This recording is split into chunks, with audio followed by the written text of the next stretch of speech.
What's up internet, Kevin here, bringing you guys the third and final E3 press conference response vid, this time for Nintendo. Now Nintendo actually had the shortest press conference of them all, weighing in at only about 45 minutes, but it made up for it with a lot of dense and really good brand new announcements. First off, we got to see some new trailers and new gameplay for a few games we already knew about and have been waiting patiently for.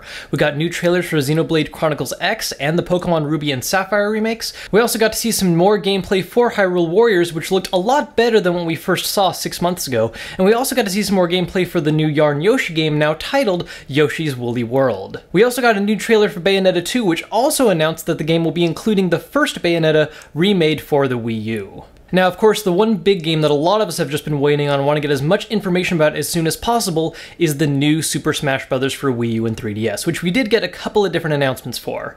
First off, we got one more confirmed character in the form of Palutena from Kid Icarus. But more interestingly, they also announced Mii Fighters. Now, Mii Fighters, of course, take your Mii, but you can customize it a lot. There's 3 different base forms to choose from between a fist fighter, a swordsman, and a gunner, and each of those have 12 different special moves to pick from to use for. Now, there was one other announcement linked to Super Smash Bros. That was a little weirder, and a lot of people aren't sure how to react to entirely just yet, and those are Amiibos. These are little statues of different popular Nintendo characters that will have different uses across multiple games, but the only one planned for right now is Super Smash Bros., where you can scan it on your Wii U gamepad and it'll add that character into the game, either as a friendly AI or for someone your opponent to fight. And the more times you use the Amiibo, the tougher the fighter gets. Honestly, this wasn't exactly my most favorite announcement to come out of Nintendo today, but it is a little mildly interesting, and I'm curious to see what they'll do with it in time. As of right now, with just the Super Smash Bros. Use, not too interested just yet. Now, one of the biggest things to come out of the press conference, though, was just the number of brand new games for the Wii U that I don't think any of us really anticipated.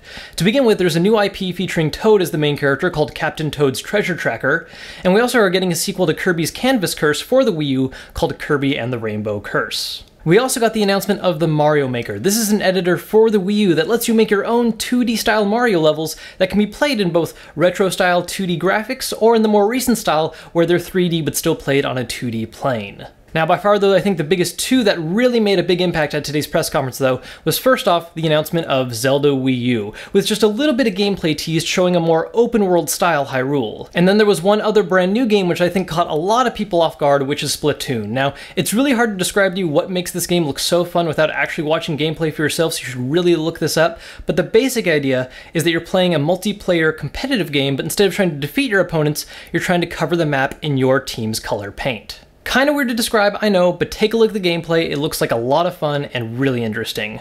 So overall, Nintendo's press conference really surprised me, and in all honesty, I have to say that for me personally, it was my favorite press conference out of all 5 we've seen. It was the shortest, but there was just nothing but strong announcement after strong announcement, with the small, weak little exception of the Amiibo. As for the rest of the press conferences, I would probably rank it more or less as Microsoft in second place, followed by Sony, followed by Ubisoft, followed by EA, but none of them was really particularly that weak. We also didn't have anything particularly earth-shattering, but overall, each press conference had some great announcements and looks like we've got a good year ahead of us for games. Now, if you guys want to catch the other videos I did post earlier covering those other press conferences, I do have those linked down below, with one of them linked at the end of this video. If you guys want to catch any future videos I'm uploading, including my experiences on the floor show for E3, make sure to subscribe, and if you enjoyed this video, hit that thumbs up button as well to let me know. You guys can also follow me on Twitter at Kevin Kenson, where you can hear my up-to-date thoughts on games I'm playing and all the different announcements coming out of E3. I have to bring you guys more content soon, but until then, I'm Kevin Kenson, and I'll see you guys later.